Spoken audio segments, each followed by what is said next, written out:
Gracias por la presentación. Y quiero comenzar agradeciendo, primero que todo, a la organización de ADEPRES por esta oportunidad de venir a compartir con ustedes esta realidad que estamos viviendo actualmente en México. Y antes también de ir de lleno con la información, bueno, con este tema que nos reúne y nos convoca en este día, felicitarlos a los colegas, a los periodistas en ese día del periodista aquí en República Dominicana. Un aplauso también para ustedes, ¿por qué no? Bien, era un 3 de marzo de 2007 y yo era reportero practicante en Televisión Azteca, en el estado de Veracruz. En esa ocasión me fue asignada una cobertura que fue la cobertura de la Cumbre Tajín, que se realiza en el norte del estado de Veracruz. Es un evento que se lleva a cabo en el previo al equinoccio de la primavera, y esto se hace precisamente para recibir esa nueva etapa de renovación, de cambios en las energías, en la que, bueno, todos lo sabemos, llega el momento del florecimiento de la naturaleza.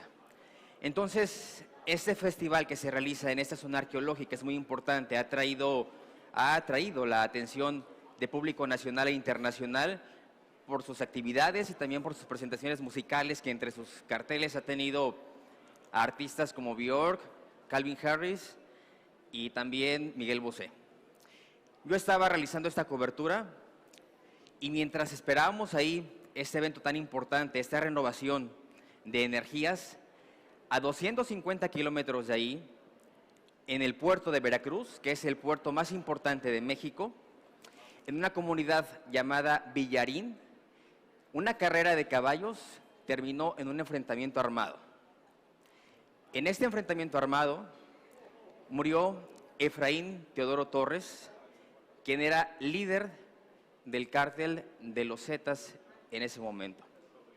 Desde luego, este cártel controlaba el trasiego de drogas en todo el Golfo de México, el tráfico de personas, y era un cártel que había ganado mucha importancia no solamente en el estado de Veracruz, sino en varios puntos de la República Mexicana. Y les cuento esto porque yo venía comenzando mi carrera como periodista, como reportero. Realizaba esta cobertura en Cumbre Tajín en un evento completamente apartado y distante de lo que ocurrió también en esa misma fecha en otra zona del estado. Regreso a la redacción después de un fin de semana intenso, recabando historias de vida, de la importancia de los rituales, y desde luego en el siguiente informativo no hubo mucho espacio para darle pie a esas historias de vida. La nota, evidentemente, fue esto que había ocurrido recientemente y que además, a partir de ese momento, marcó un precedente muy importante en la forma en la que comenzó a hacerse el periodismo, y particularmente el periodismo del crimen organizado, el periodismo de la nota roja en Veracruz.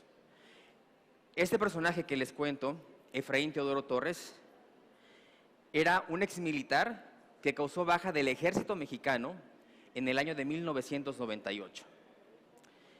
Esta persona, después del enfrentamiento, fue trasladado a un hospital particular del puerto de Veracruz. Ahí perdió la vida y se confirmó que había fallecido.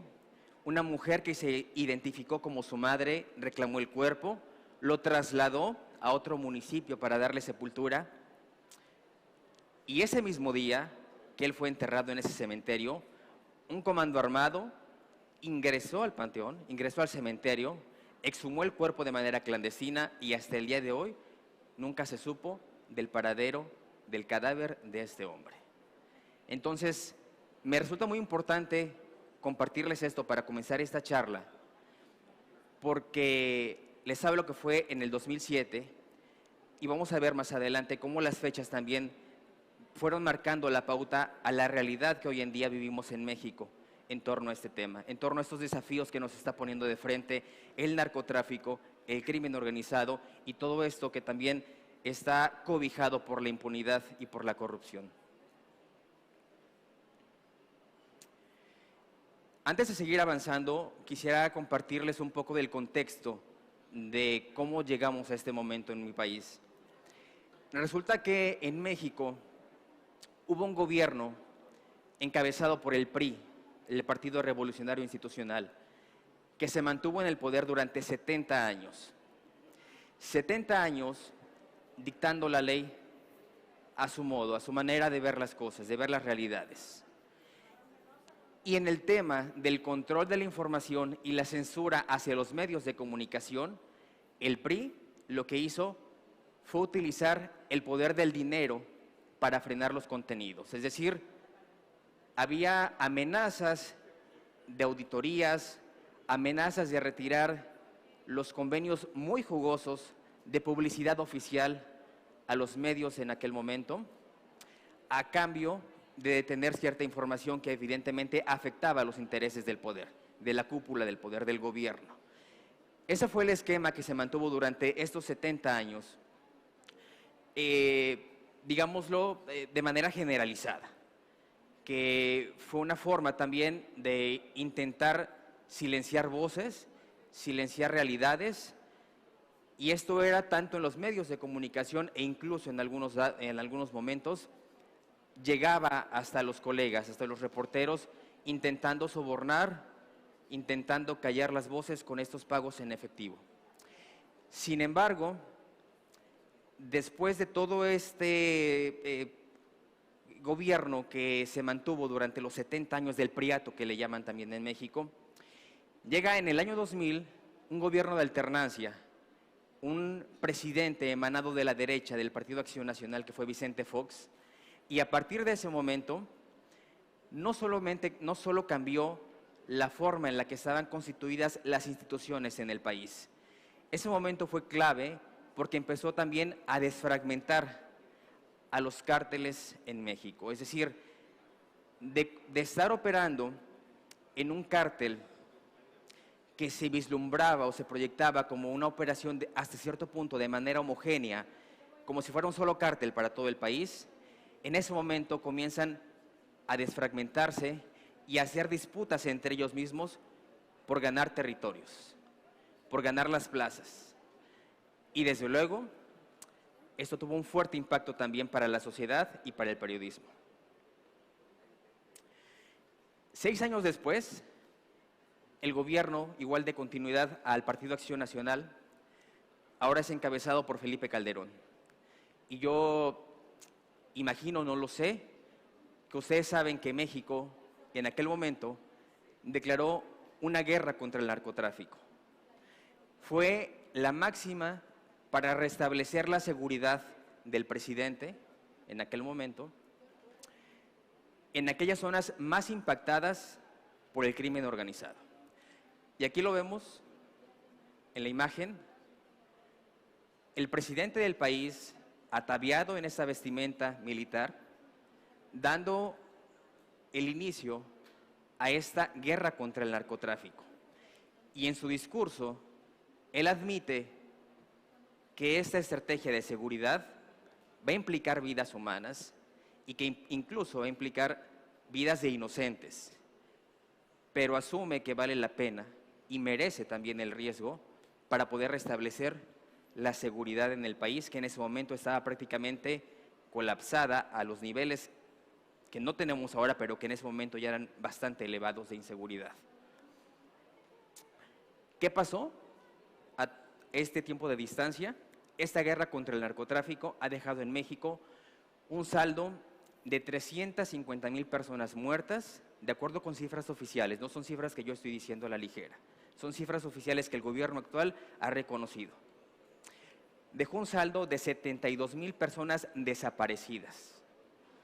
Y evidentemente también ha dejado un movimiento muy fuerte de madres y de padres que ahora se han integrado en colectivos de búsqueda de personas desaparecidas y que ha sido una tragedia realmente para el país.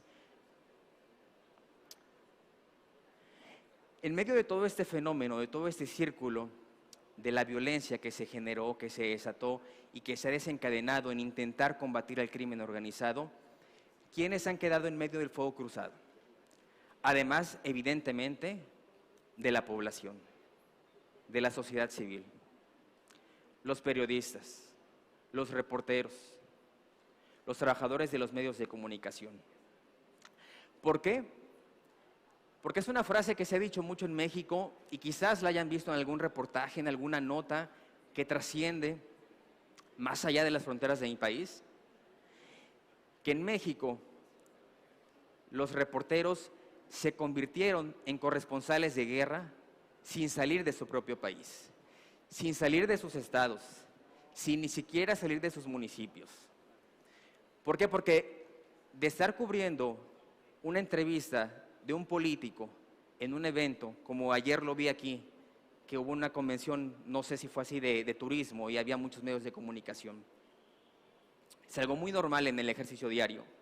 De estar cubriendo este tipo de actividades, pasamos a hacer coberturas en las calles, en donde un día detonó una granada de fragmentación, en donde en otra ocasión hubo balaceras, de la nada surgieron, evidentemente entre los grupos armados, y nosotros estábamos ahí. Nosotros comenzamos a hacer esas coberturas y en cierto momento esta adrenalina por también querer informar, por querer volverte una herramienta útil para la población, porque va desde el evento que impacta a toda una comunidad y toda la economía, hasta en el momento de la inmediatez, decirles, por esta zona no transiten porque está ocurriendo esto. Es decir, tuvimos que aprender sobre la marcha y sobre el yugo también de la operación de los grupos delictivos a reportear este tipo de información sin protocolos, sin medidas que garantizaran nuestra propia seguridad, pero así fue.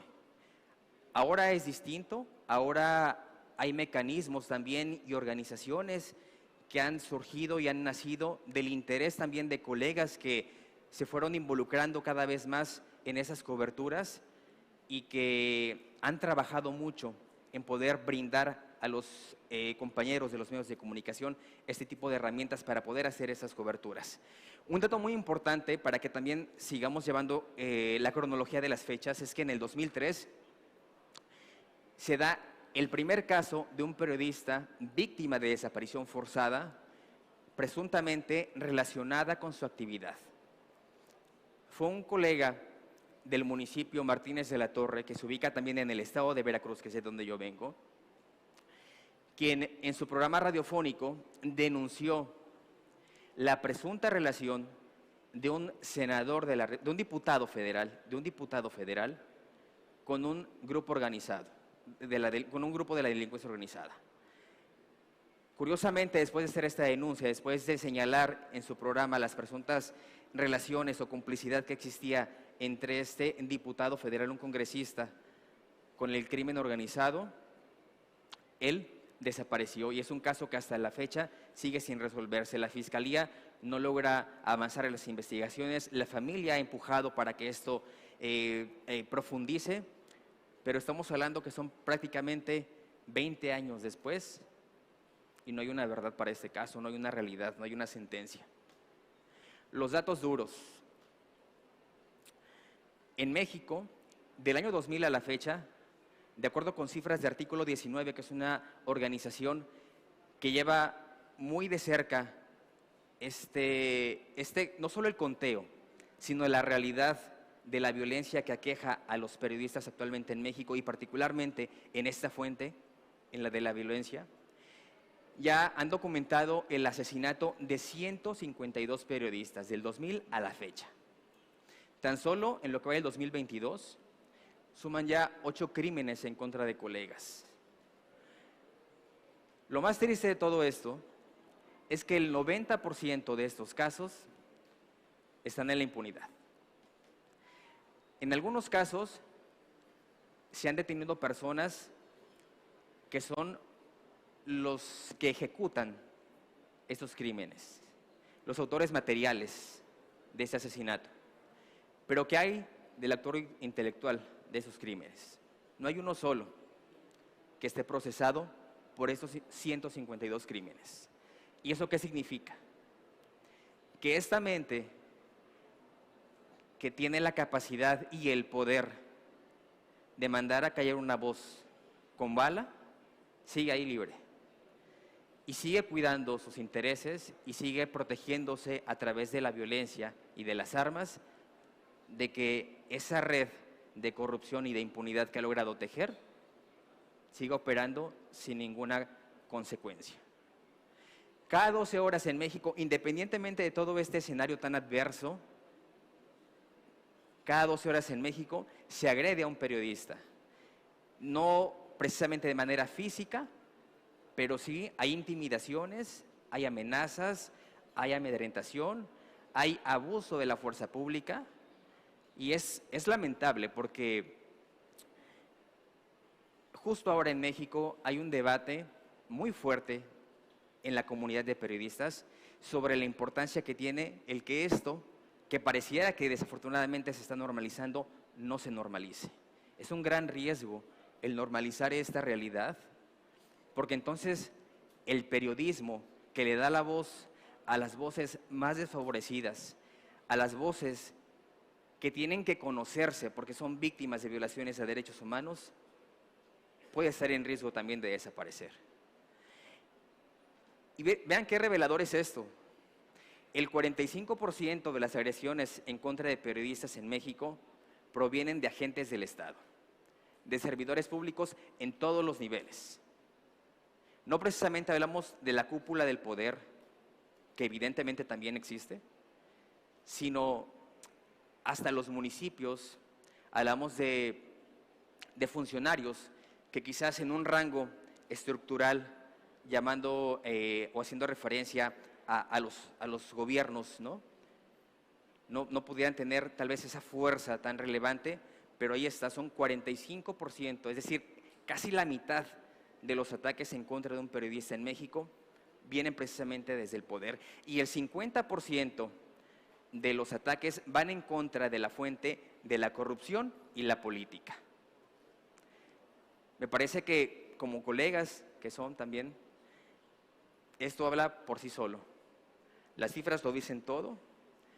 ¿A quién no le está gustando el trabajo de esas personas? ¿Qué es lo que están investigando?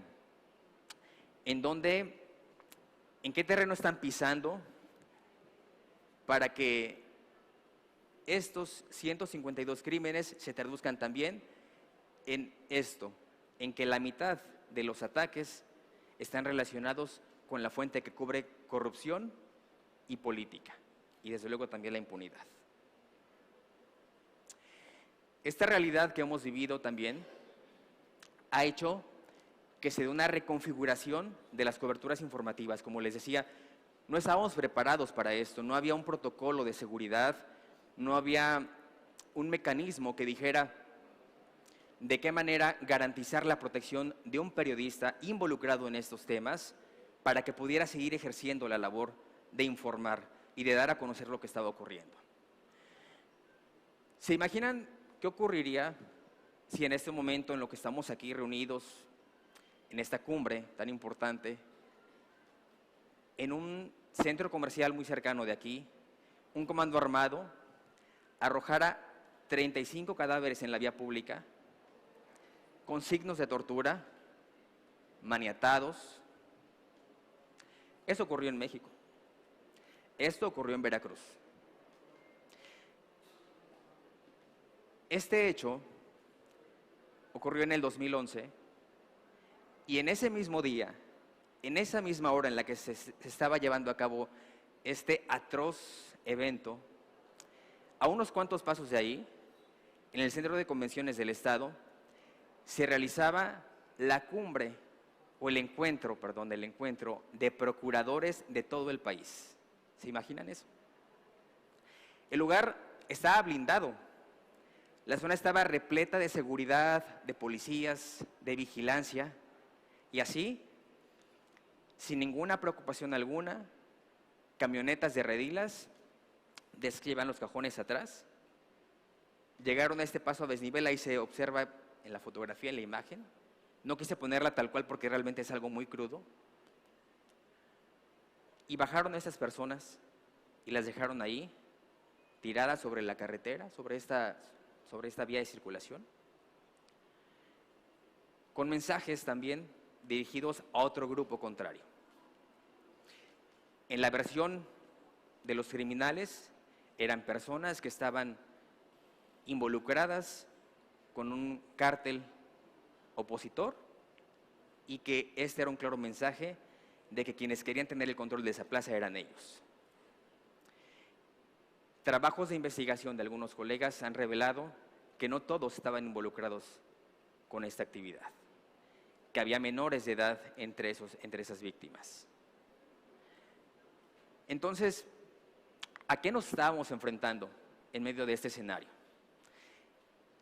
Si junto a esta reunión nacional de la gente que se encarga de garantizar la impartición de justicia en un país, sin la mínima preocupación de que exista una represalia, un grupo armado puede cometer este hecho y quedar impune, ¿se imaginan qué terreno pisa el periodismo actualmente, que quiere dar a conocer estos hechos y que quiere profundizar en las investigaciones de cómo está colapsando a toda una sociedad la operación del crimen organizado? Es algo muy fuerte.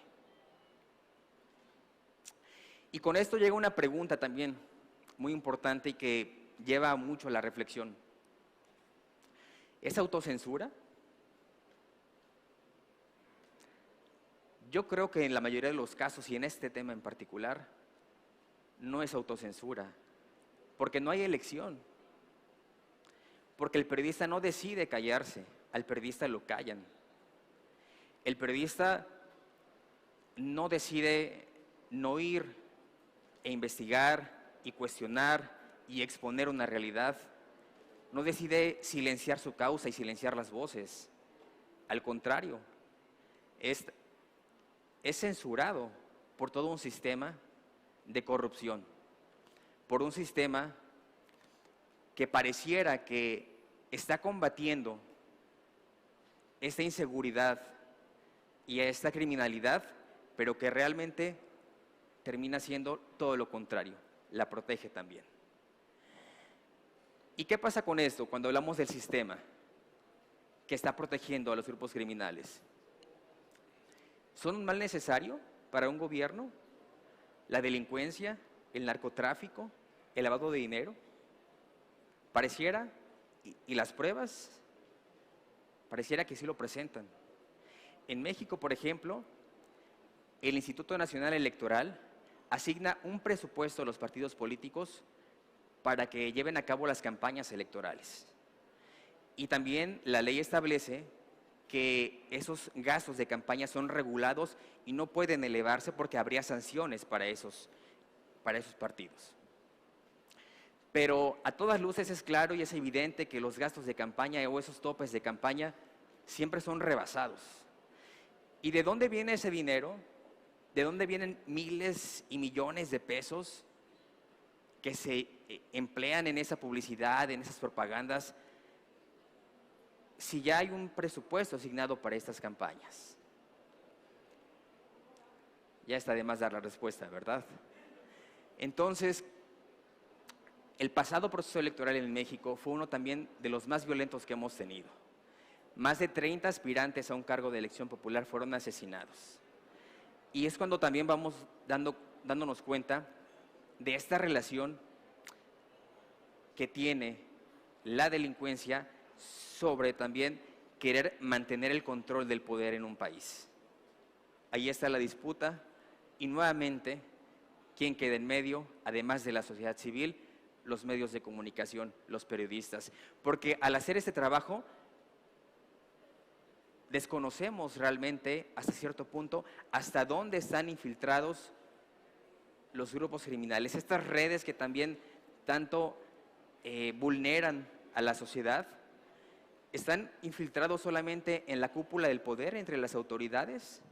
¿Están infiltrados en las corporaciones policíacas que son las encargadas de garantizar la seguridad y de proteger a la ciudadanía? ¿O están infiltrados también en la base social, en el entorno que nos rodea? Desafortunadamente, en estos tres sectores, en estos tres grupos, se encuentra infiltrado. Recientemente, en Veracruz, se detuvo a un grupo de policías, fueron 14 policías que tuvieron una orden de aprehensión por participar en el delito de desaparición forzada. Y eso ocurrió en el mes de marzo, hace unas semanas, y el hecho data del 2015. Entonces, estamos hablando que son 7 años después para que esto ocurra solo con 14 elementos de la Policía Estatal, cuando durante más de 10 años los colectivos de búsqueda, las madres y padres que han buscado a sus hijos, a sus hermanos, esposos, familiares desaparecidos, han advertido y han señalado que son las corporaciones policíacas también, que es la autoridad que ha sido el Estado durante las administraciones que han transcurrido, los que han participado de estos crímenes. Pero bueno, el tiempo también les ha dado la razón y ahí está. La causa social detrás del fuego cruzado, desde luego también, son estas víctimas a las que les hago referencia, los familiares de las personas desaparecidas. Actualmente en Veracruz, que es el estado de donde vengo, existe la fosa clandestina más grande de América Latina.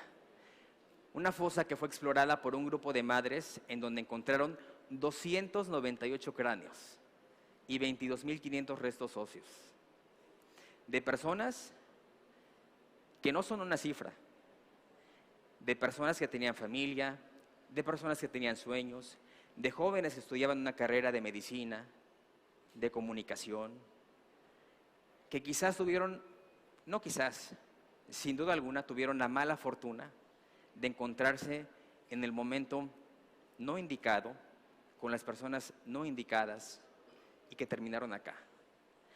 ¿Y a esto quién le va a dar la voz?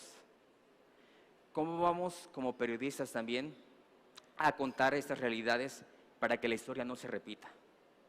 Justo en este momento en el que platicamos ahora, quizás en México toda una comunidad está siendo desplazada por un grupo armado, por un grupo delictivo que está llegando a tomar control de esa comunidad porque es una zona estratégica para su operación delictiva, para el tráfico de droga, para el tráfico de personas.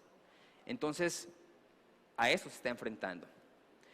Se me acaba el tiempo, pero las nuevas estrategias que han tomado ahora los colegas, los medios de comunicación en México, y ya lo compartían en el panel anterior también, es unificarse, es sacar investigaciones y profundizar en temas que se necesitan, se requieren saber, y lo que han hecho es establecer una red de periodistas en donde van investigando y al momento de tener ya todos los datos, toda la información estructurada, ya lista para darla a conocer, se publica por varios medios de comunicación al mismo tiempo con la firma de todos, para que así haya esa protección y se garantice que no haya represalias en contra de estos periodistas. Y ha habido trabajos muy buenos que gracias a estas nuevas estrategias se han dado a conocer y que el periodista ha tenido que sacrificar ahora esta máxima de la exclusividad, de celar a su fuente, de celar a su trabajo y decir, este trabajo es solo mío, yo fui, indagué, me metí, cuestioné, pero a eso también ha llevado toda esta realidad, a unificar a los medios, a trabajar en comunidad y desde luego con el deseo de que esta unidad trascienda más allá de estos trabajos. Les quiero compartir este video que recabé. Cuando supe que venía para acá, quise que no solo fuera mi voz la que se escuchara, sino también la de los colegas que actualmente están reporteando la fuente de crimen organizado, de violencia, de inseguridad en mi país, en diferentes estados a lo largo de México, y se los comparto ahora. Son 4 minutos, me va a pasar 2 minutos nada más, pido una disculpa por eso, pero me parece muy importante que lo conozcan y que lo vean.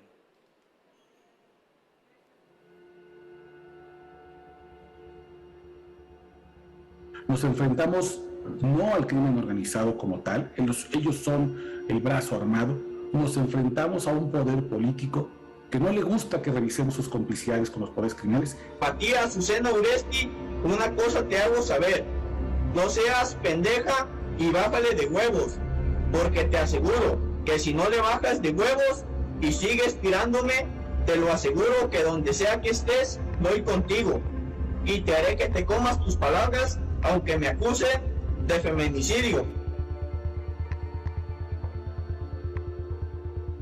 En muchas ocasiones te llegaban a decir que tú tenías que ir a cubrir esa información donde ellos habían hecho o habían dejado cuerpos o habían asesinado a alguna persona o la habían ejecutado, y tenías que ir a cubrirlos porque si no te atenías a las consecuencias. Hubo incluso algunos compañeros que fueron víctimas de tablizas.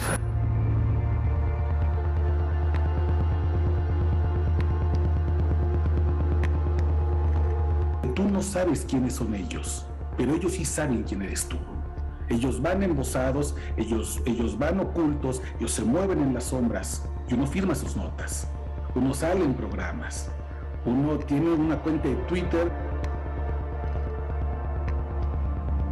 Cuando llegábamos, siempre se quedaban gente de los delincuentes viendo qué personas o qué reporteros eran los que llegábamos en ese momento, y pues obviamente te identificaban, y en mi caso, por ejemplo, que yo estaba en la radio, siempre andábamos uniformados.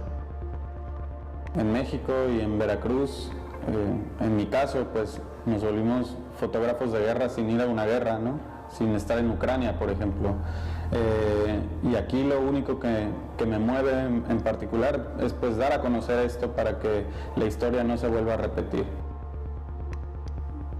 Al reportar sobre temas que pueden llegar a ser incómodos para ciertas personas, en un país donde la impunidad es casi absoluta, los reporteros se exponen a que pueden recibir amenazas para no publicar, para modificar la historia.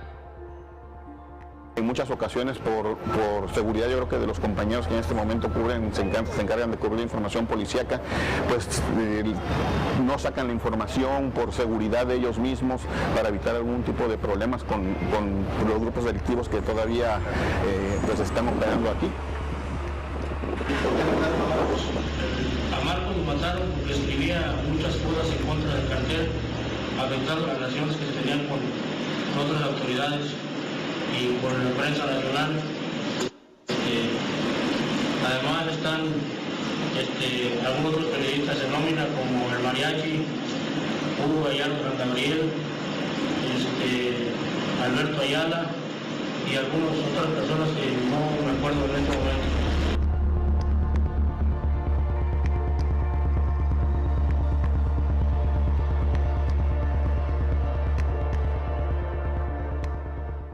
Nosotros no estamos armados, nosotros no traemos armas. Nuestra única defensa es una pluma, un lapicero, una libreta. Estas cifras nos reflejan el grado de riesgo que hay para los periodistas mexicanos, ¿no? Quienes se enfrentan pues básicamente sin ninguna otra preparación más que su profesionalismo, su investigación, su pluma, su libreta, su cámara, a personajes corruptos, a narcotraficantes, a empresarios, a personas que tienen el poder de asesinar a un periodista. Necesitamos contar lo que está pasando, necesitamos contar historias de violaciones a derechos humanos, de corrupción. Nos están matando. No se mata la verdad y vivos los queremos.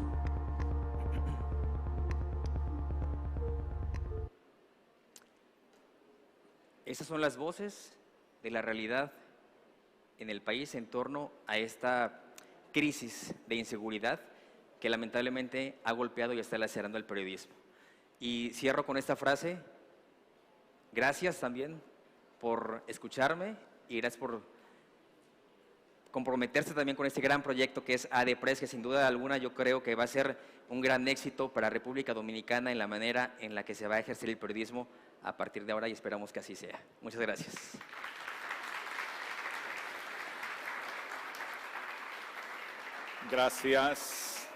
Gracias a Martín Ramírez Dávila por mantenernos así como en expectativa todo el tiempo. De hecho, lo destacaba en su presentación.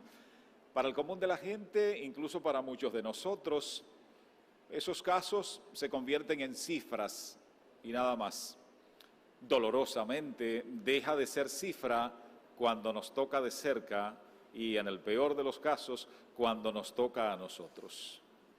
En consecuencia, ese nivel de expectación y ese silencio con el que se ha seguido la presentación de Martín expresa mucho. Es un silencio que se convierte en mensaje, es un silencio con contenido. Vamos a completar esta puesta en común de un tema tan engorroso, tan complicado, como son los retos de la prensa frente al narcotráfico, el crimen organizado y el lavado de activos, con los panelistas que ya presentamos antes de que hablara para nosotros Martín. Hablarán en el siguiente orden, primero Juan Manuel, después Claudia, finalmente Diego. Juan Manuel García tiene la palabra.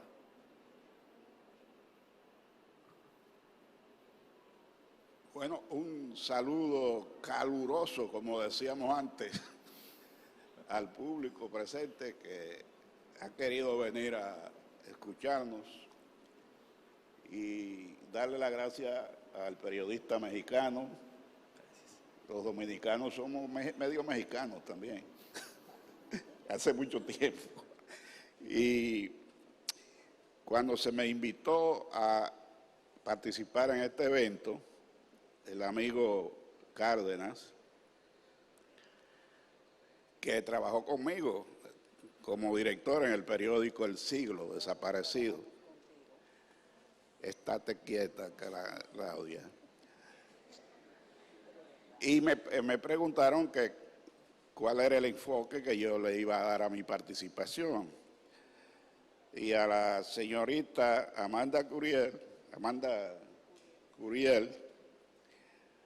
yo le respondí que me interesaba participar en el evento para recordar el trabajo que me correspondió impulsar como director del periódico El Siglo en la lucha contra el narcotráfico, contra las drogas prohibidas. Evidentemente yo tenía muy buenos periodistas bajo mi dirección, entre los cuales estaba la inconfundible Claudia Fernández, aquí a mi derecha, y había mucha juventud en ese periódico. No, tú estabas entre los jóvenes. Pero, ¿qué se me ocurría? El periódico El Siglo, entre los propietarios del periódico El Siglo, estaba como principal uno de los dueños del Banco de Comercio, el señor Nene Ureña, José Ureña, que era miembro de la Comisión Nacional de Lucha contra la Droga. Ese es un organismo, no sé si existe todavía. Era vicepresidente. Y sin comunicarle nada a él, a mí siempre me ha interesado poner mi oficio al servicio básicamente de la sociedad y dentro de la sociedad un sector que para mí es fundamental, que es la juventud, partiendo de la niñez, desde la primera infancia, vamos a decir, hasta que entran a estudiar una carrera en la universidad. Y se me ocurrió poner en marcha un método de trabajo para que el periódico sirviera de plataforma de servicio, que consistía en agotar un programa de visitas a las escuelas y colegios en coordinación con la dirección de esas instituciones para que el periódico pudiera indagar qué piensan los niños y los jovencitos sobre el narcotráfico, sobre el uso de drogas prohibidas o de drogas en sentido general. Y programamos una serie de visitas increíbles, parece que es una de las etapas que más me satisface en mi carrera de periodista, visitar un colegio de preprimaria, una escuela de preprimaria, y sentarme en el piso, que regularmente los niños pequeñitos están sentados en sillitas, y comenzar a preguntarle, porque ¿qué puede decir un niño de 5 o 6 años de preprimaria sobre un tema cualquiera? Y saben mucho, saben hablar, sobre todo en esta época.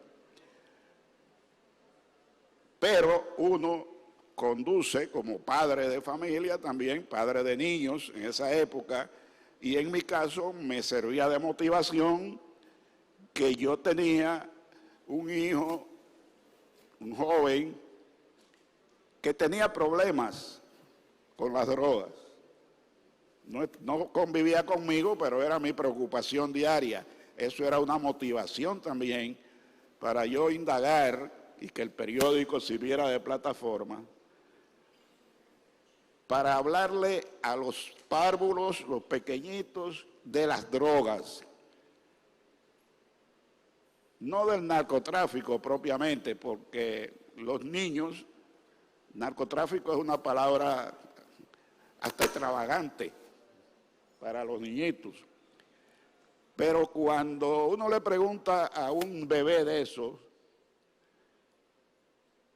que si en su casa se bebe cerveza,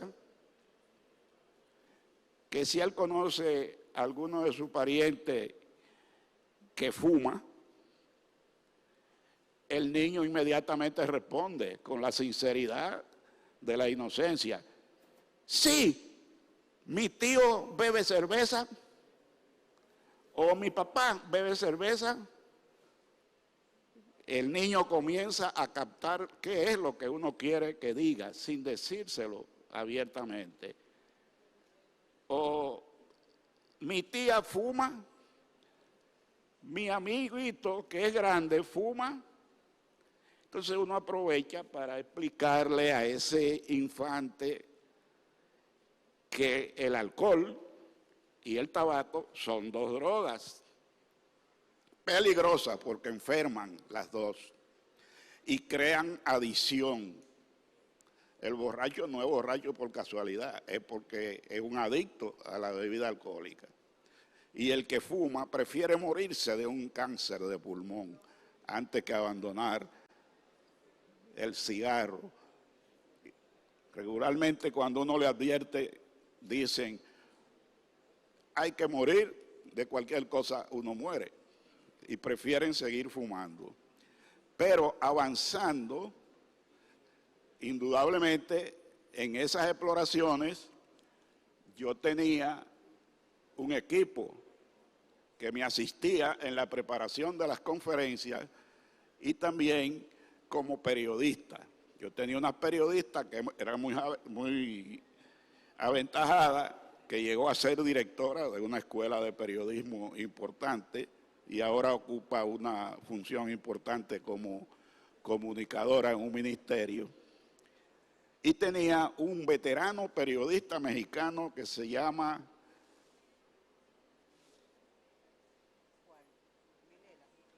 Alejandro Vilela, que era un periodista ya de avanzada edad, de ciudadanía americana, pero cubano, que había trabajado con jóvenes en Miami, la Florida, jóvenes de aquellos que en la primera etapa de la revolución cubana eran llevados a Miami para darle protección. El Estado norteamericano le daba la protección, le daba escuela, le daba hogar y le daba educación. Y Vilela era de los que ayudaba y tenía esa experiencia en la comunicación con los jóvenes. Iba conmigo a las escuelas, igual que la periodista recogía todo lo que ocurría, todo lo que decían los niños y luego producía un reportaje para que apareciera en el periódico. Avanzando, llegamos a jóvenes ya de primaria, cuarto, quinto curso de básica y luego del bachillerato. Esas eran escuelas prácticamente de las que nosotros llamamos de párvulos pequeñas, de patio.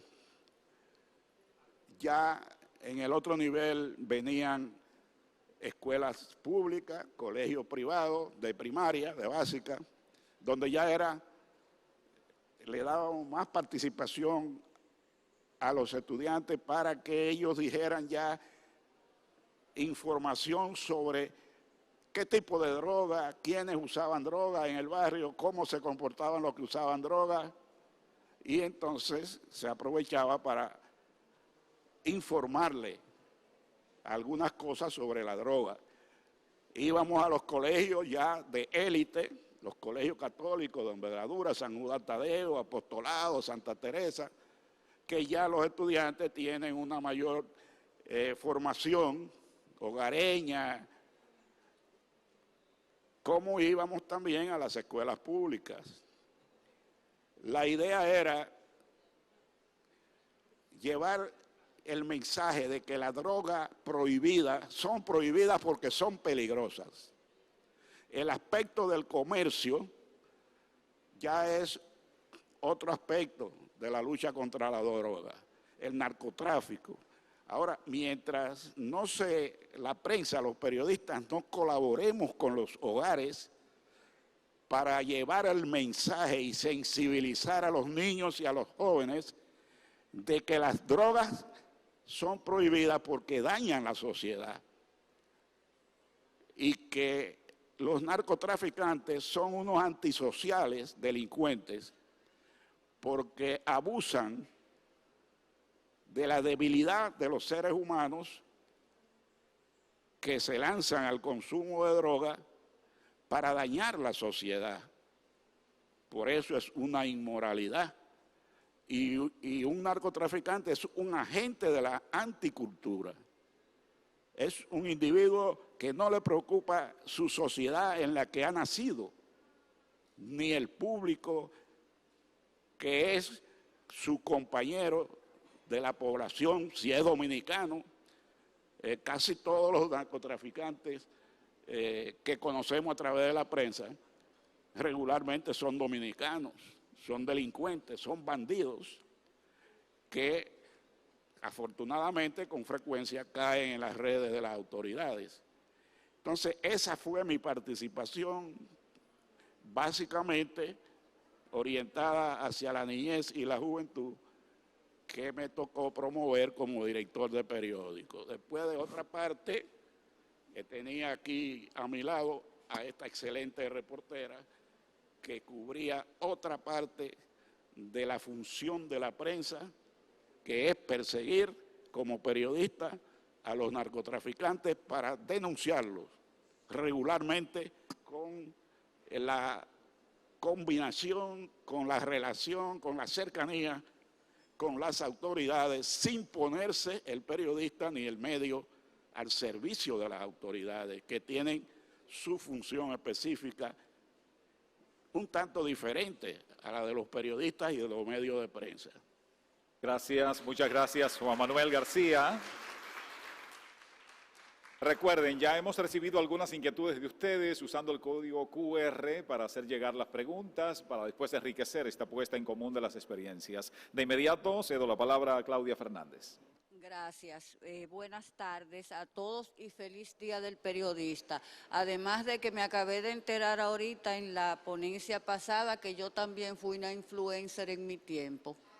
Claro, sí, como periodista yo fui una influencer.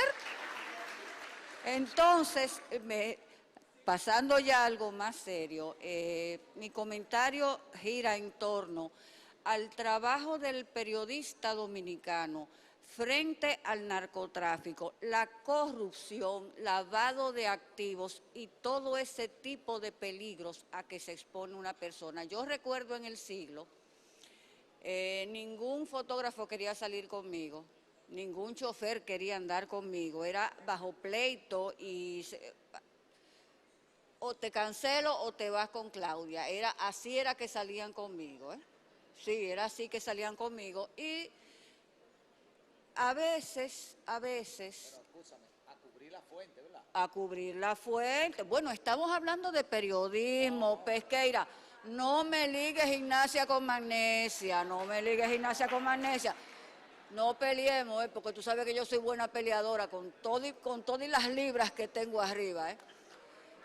Pues como bien decía, yo siempre fui una preocupada desde que yo me inicié en el periodismo, y me inicié en el periodismo no por estudiarlo, sino porque me llamó siempre la atención. Yo fui correctora, mi primer trabajo fue ser correctora en el Listín Diario, y don Rafael Herrera, al ver mis inquietudes y mis pleitos por lo mal que escribían algunos periodistas, me dijo, ponte a escribir, si no me escribes te cancelo.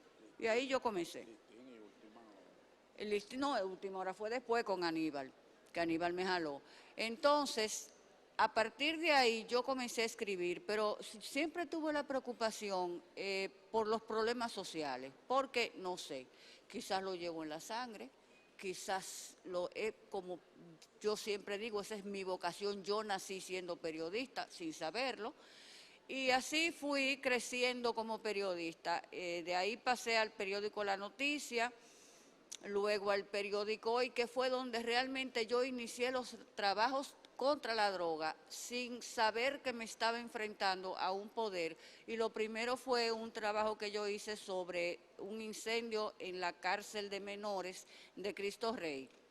Y entonces después seguí, me iba a los barrios de incógnito, me juntaba con todos los tigres, hablaba con ellos, y así fui compenetrándome con la problemática del narcotráfico en República Dominicana. Y eso, como decía el colega de México, aquí no hemos llegado a los niveles que se han llegado en México, claro está, porque no somos un país productor. Pero muertes han habido, no tanto de periodistas, aunque yo pude haber sido casi una difunta a estas alturas de juego, porque yo tuve varias amenazas de muerte de muchos narcotraficantes, pero también de muchos de los agentes del orden que tenían que ver en la lucha contra el narcotráfico. No es mentira. Eso no es mentira, y eso lo saben todos.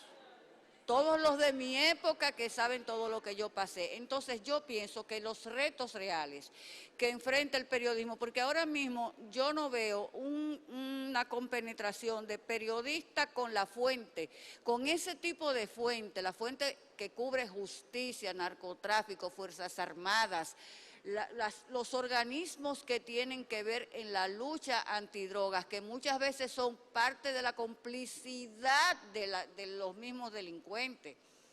Entonces, ese tipo de trabajo hay que hacerlo desde el periodismo, hay que asumirlo. Es un sacerdocio, no importa los riesgos a que tú te lleves. Me queda a mí un solo hijo y yo lo frustré, precisamente por el problema con el narcotráfico, que tenía que vivir huyendo de aquí para allí, mudándome a cada rato.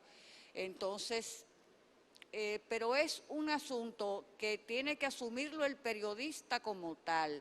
Es un asunto de compenetrarse. No es usted ir a la rueda de prensa y coger la notica que te entrega la autoridad y rehacerla y publicarla. No, es ir más allá. El periodismo, los retos y desafíos que tiene el periodismo específicamente en este renglón tan importante y en estos momentos, como es el narcotráfico, que ha copado todas las sociedades, no solamente las de nuestros países, las sociedades poderosas, que ha penetrado sociedades, gobiernos, estados, todo. Entonces, alguien tiene que asumir el compromiso y el reto de enfrentarse. Puede ser, como habló el colega, juntándose grupos de periodistas, aunque no es en la exclusividad no es, en estos tiempos, ya no hay exclusividad, porque las redes sociales eliminaron las exclusividades.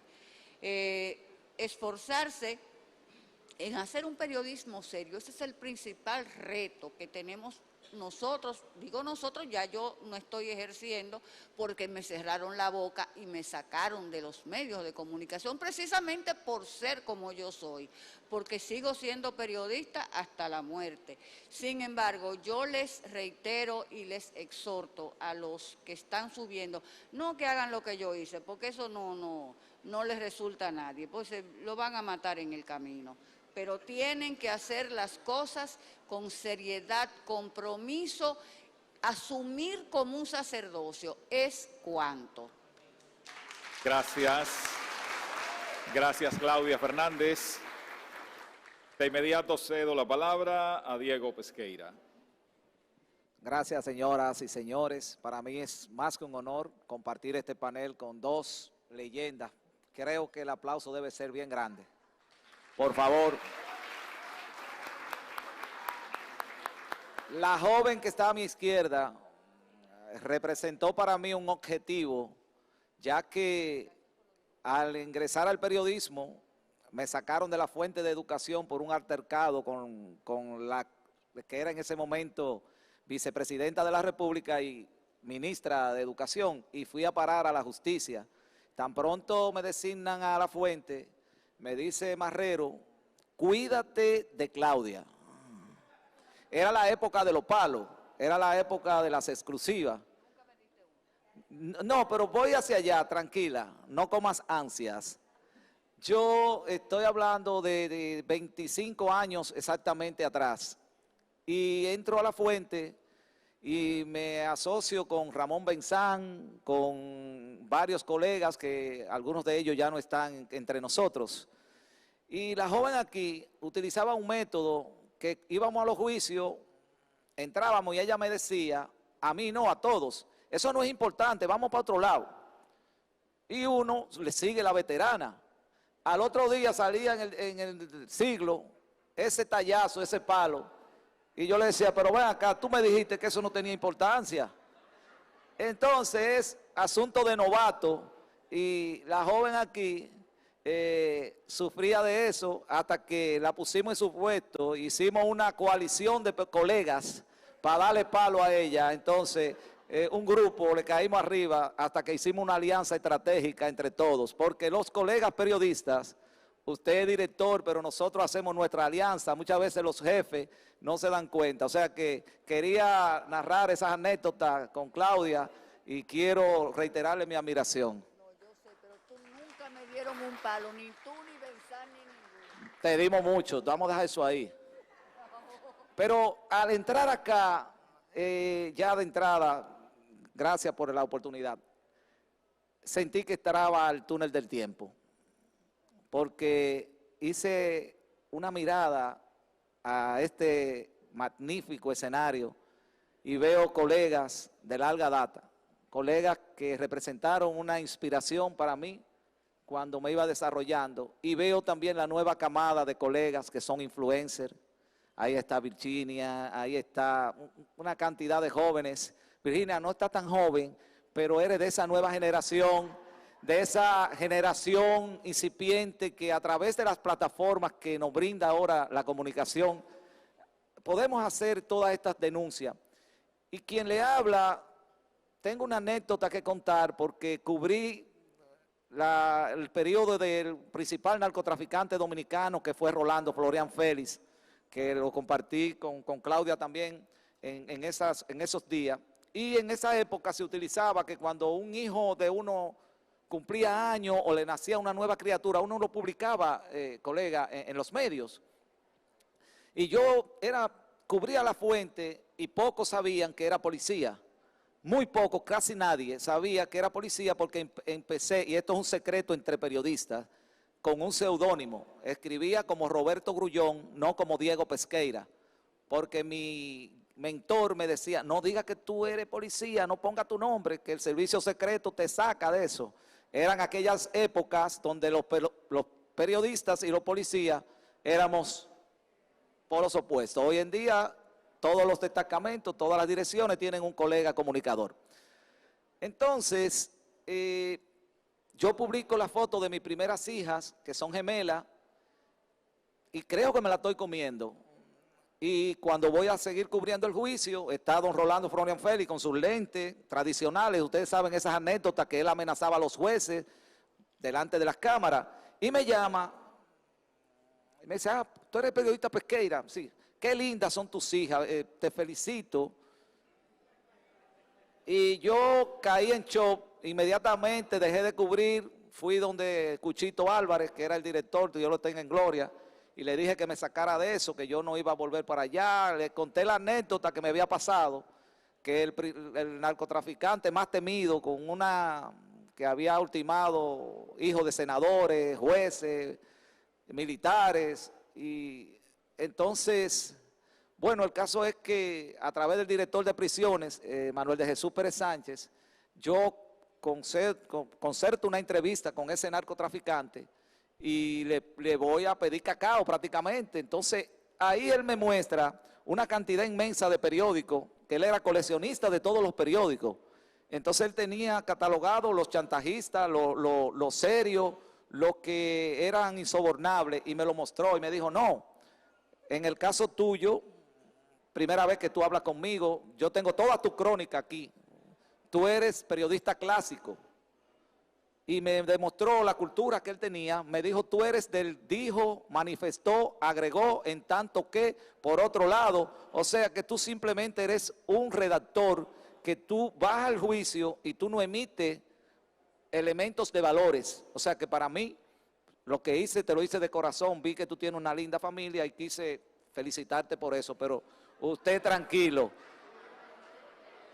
Entonces, obviamente que todo era grabado, porque para hablar con Rolando Florian Félix había que hacer un proceso.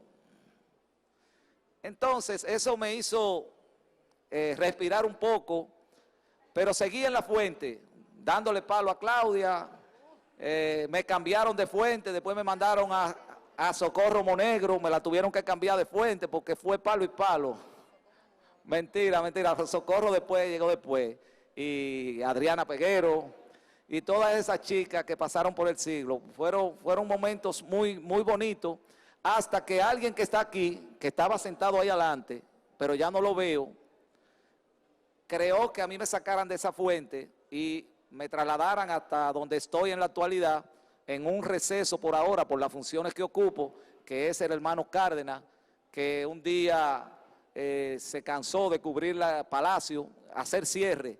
Los que somos periodistas en ejercicio y nos toca hacer cierre, ¿quiénes están aquí que cubren de noche? ¿Quiénes hacen cierre aquí? Bueno, hacer el cierre de un periódico es algo que todavía uno cierra a las 2:30, 1, y el director sabe, y los que están aquí, que a uno le dan las 2 y las 3 de la mañana y uno no puede dormir porque uno termina en alta, y a veces hay que desmontar una página, cambiar un título, y es bastante acelerado ese tema. Cárdenas se cansó de eso porque él cubría presidencia. Entonces ahí buscaron a una víctima que es Diego Pesqueira, y ya por 18 años estoy cubriendo esa fuente del Palacio Presidencial. Entonces que hemos tenido toda esta vivencia, y sin él quizás, y voy al tema de lo que representa México en la actualidad, nosotros al ver estos datos escalofriantes de 152 colegas del 2000 a la fecha, de que la mayoría de las amenazas provienen del sector oficial, principalmente a colegas que cubren la fuente de la justicia, de lo que es la corrupción, y esto de verdad que da escalofrío, porque en República Dominicana, aunque tenemos muchos problemas, entiendo que estoy en los dos lados. Estoy como policía muchas veces en una función pública, pero me toca también cubrir como periodista, tratando de hacerlo de una manera objetiva y transparente para transmitir esas informaciones. Creo que en República Dominicana los controles que se han estado llevando a cabo por parte de las autoridades, se han estado dando golpes muy contundentes a las estructuras del narcotráfico, pero no contamos en la actualidad con esas estructuras que crean esto. El caso más reciente que tiene que ver relacionado al narcotráfico ocurrió precisamente antes de ayer en Los Ríos, en el sector azul, donde 2 jóvenes resultaron muertos y 3 heridos por una disputa de puntos de droga. Pero, en síntesis, un gran honor para mí estar con ustedes y compartir parte de nuestras experiencias y este desafío que tienen todos ustedes, principalmente esos jóvenes que están ahí, que son valiosos y que utilizan las estructuras digitales para transmitir informaciones de objetividad. Un fuerte aplauso para ustedes y espero que nunca se aparten de sus valores y objetivos que debe de tener un comunicador. Muchas gracias. Gracias, muchas gracias, Diego. Hay muchas preguntas, ojalá nos alcance el tiempo, y todavía queda mucho por hacer, por agotar acá en esta cumbre. Así es que vamos a ver hasta dónde llegamos. Algunas, por fortuna, ya han sido respondidas, algunas a media, pero ya ha sido tocado algunos de esos temas y eso nos ayudará a economizar un poco de tiempo. Precisamente, Diego, dirigida a ti, ha llegado una pregunta con el tema que acabas de tocar. Si no hay conflicto de interés en eso, de dirigir y de ejercer como periodista también, es decir, como director de comunicación y como periodista en ejercicio. Mira, actualmente tengo una licencia porque obviamente tengo una función de mucha demanda y eso hace que esté en pausa en el grupo Corripio, el periódico Hoy, donde ya vamos a cumplir 26 años. Ha sido el único medio para el cual he elaborado, donde nací y donde espero poder descansar luego de todos estos años. Pero aquí hay muchos colegas que han compartido fuente conmigo y muchos de ellos me dicen cuando hay algún caso, Diego, entra tú y busca la información que tú puedes, tú consigues. Cuando hay un consenso de los colegas, muchas veces yo puedo penetrar y buscar la información si es para todo, pero en todos mis años de ejercicio, y los que están aquí lo pueden testimoniar, por eso tengo esa acogida entre los colegas. Nunca he tenido ese conflicto de intereses porque la Constitución, gracias a Dios, me ha ayudado a poder ejercer de una manera objetiva y poder brindar informaciones y poder compartir con el mejor mundo que existe, que es el del periodismo. Creo que sin ser periodista no pudiera existir. Gracias, muchas gracias. Precisamente a Claudia le habían estado preguntando, pero ya respondió, si se sintió alguna vez amenazada alguna vez al punto de sentir miedo por su vida o por la de sus familiares o por haber publicado información comprometedora. Entonces, bueno, tanto Claudia como Diego ya han compartido un poco testimonios en ese sentido. Juan Manuel se quiere referir al tema, pues adelante. Quiero unir esto con una pregunta que es como la del millón acá. ¿Cómo decide el periodista si la historia a cubrir vale su vida o no? Quiero hacerle una pregunta al expositor principal que tiene relación con la confidencialidad en la relación, en la comunicación entre la autoridad que persigue el narcotráfico y el periodista. ¿Usted cree que debe haber una comunicación fluida de amistad entre la autoridad y el periodista como mecanismo para conseguir la noticia, conseguir el dato que va a publicar independientemente de esa amistad? Pero en el caso de Claudia, yo recuerdo que ella se manejaba muy bien con el comandante, con la fuente, directamente con el jefe de la persecución del narcotráfico, y le iba bien, conseguíamos muy buenas cosas sin necesidad de ponernos al servicio de ellos.